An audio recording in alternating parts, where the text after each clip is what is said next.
Hello, lovelies. I know how hard we're all striving to eat better each and every day. And one of the ways I really like to do that is by eating as much Mediterranean-inspired food as I possibly can. As we know, the Mediterranean diet is one of the healthiest in the world. It's loaded with wonderful veggies, lots of heart-healthy fats. So today I thought it would be fun to share 5 amazing ways to get more Mediterranean foods into your diet. And all of these yummy recipes just happen to be featured in my brand new cookbook, Meals Made Easy, which just hit store shelves this week. And of course, as you might expect, it is loaded with all sorts of healthy yumminess, just like the recipes I'm going to show you today. Just before we get to today's recipes, I also wanted to remind you that in honor of the book's launch, we are doing incredibly amazing giveaways all week long on my Instagram account. So if you're not following me there, go hit me up at the Domestic Geek one, and you can find out how you can enter for your chance to win. Now, without further ado, let's talk more about this Mediterranean menu I'm going to show you today.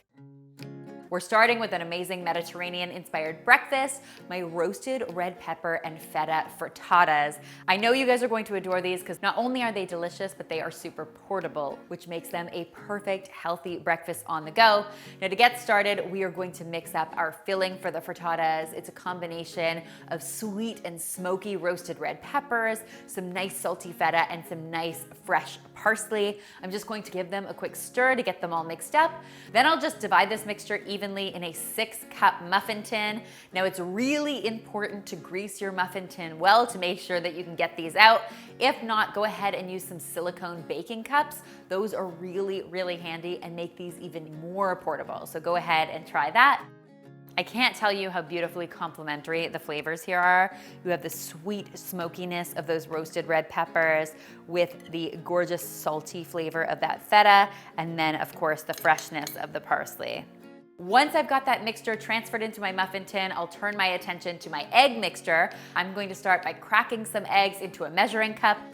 Next, I'll add a little splash of milk to this and then season it up with some Italian seasoning and some red pepper flakes. We'll hit that with a little salt and pepper, give it a good whisk, and then pour it into our muffin tin. Into the oven they go at 375 degrees Fahrenheit for between 18 and 20 minutes. And when they come out, they are so super delicious and ready to be enjoyed. What's awesome about this recipe is they can be eaten right away or stored in the refrigerator for up to 3 days. So they're a really good make-ahead option as well. Can you think of a more amazing protein-packed way to start your day? I don't think so. Next, if you're looking for some Mediterranean lunch inspiration, look no further. I am making my creamy Greek pasta salad. And what I love about this pasta salad is the dressing for it is actually my homemade tzatziki sauce, which is just a combination of really simple but complementary flavors. Now, I'll start by shredding my cucumber with a traditional box grater, but then to remove any excess moisture, I'm gonna go ahead and transfer my cucumber onto a clean kitchen towel and then wring out all of that water. So what's surprising about this recipe is that it actually calls for a whole cucumber. And you'll see, once all the water comes out of it, there's not much cucumber left. The base for this amazing tzatziki sauce is actually some plain Greek yogurt. Now, I always prefer to cook with full-fat Greek yogurt, but if you wanted to use low-fat, that is totally up to you. We're gonna get our strained cucumber into our Greek yogurt. Then it's time to pump up the flavor factor. And to do that, we are going for it with 2 full cloves of garlic. But to make sure nobody gets a big bite of garlic in their sauce, we are going to be grating it. Once we've got our garlic in the bowl, we can go ahead and get some lemon zest and juice in the bowl. Finally, I'm going to add some dill to this. Dill, of course, is really common in Mediterranean cooking, and it's the perfect complement to all the rest of the flavors in this dish. I'm gonna hit this with salt and pepper, and then we will just give it a stir. Gloriously garlicky tzatziki. Just a few ingredients, but loads and loads of amazing flavor. And of course, the perfect sauce for this creamy Greek pasta salad I'm about to show you. For this pasta salad, I am using some penne pasta, but you can use any pasta you want. You just want to cook it according to package directions, drain it in a colander, and then let it cool. Once it's cooled, I'm going to toss it with some nice crunchy cucumber and some flavorful tomatoes.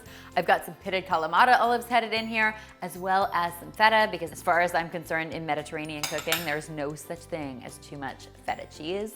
Then I'm going to add my tzatziki to this. Now, if your tzatziki is a little bit thick and hard to stir, you can also go ahead and add just a little drizzle of olive oil to help thin it out. And then finally, I'm going to hit this with some Greek seasoning. Store-bought Greek seasoning will do, but if you want to make some homemade, I happen to have some in Meals Made Easy. I'm just saying, you're getting a lot of value with this book. I'll give that all a good toss, and this pasta salad is ready to be devoured. The longer it sits in that amazing tzatziki, the more amazing it tastes. So go ahead and make a huge batch. You can leave it in the refrigerator for 2 or 3 days. It really makes the most amazing make-ahead lunch. If you want to pump up the protein factor a little further, you could always add some canned chickpeas to this recipe or serve it up with some grilled chicken. Both are great options. Next, for some Mediterranean dinner inspiration, I have my baked garlic shrimp. I say it in the cookbook and I will say it here, it is my absolute favorite weeknight dinner, which is saying a lot. And that's because it is so simple to prepare, but packs so much great flavor. So I have got some peeled shrimp hanging out in an oven-safe baking dish because we're going to be baking this up. Then I'm going to add some white wine to that. If you don't like cooking with wine, you can leave it out, but it really does make for some great flavor. And of course, the alcohol cooks off and all you're left with is the awesome taste.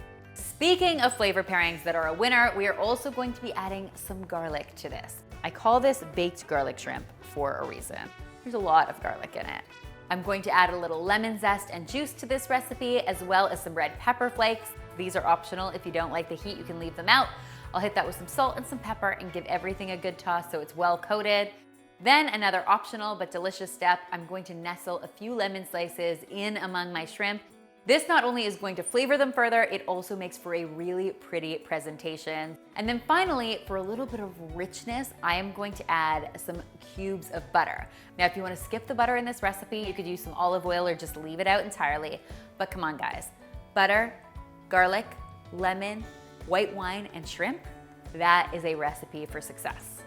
I'll get this into the oven at 425 degrees Fahrenheit, and in just about 10 minutes or so, you basically have dinner perfection on your hands. You'll know it's ready when your shrimp are perfectly pink and opaque and your whole kitchen smells like garlic. That's when the real magic happens. Last but not least, guys, I am whipping up what I think is the perfect side dish accompaniment for this amazing baked garlic shrimp.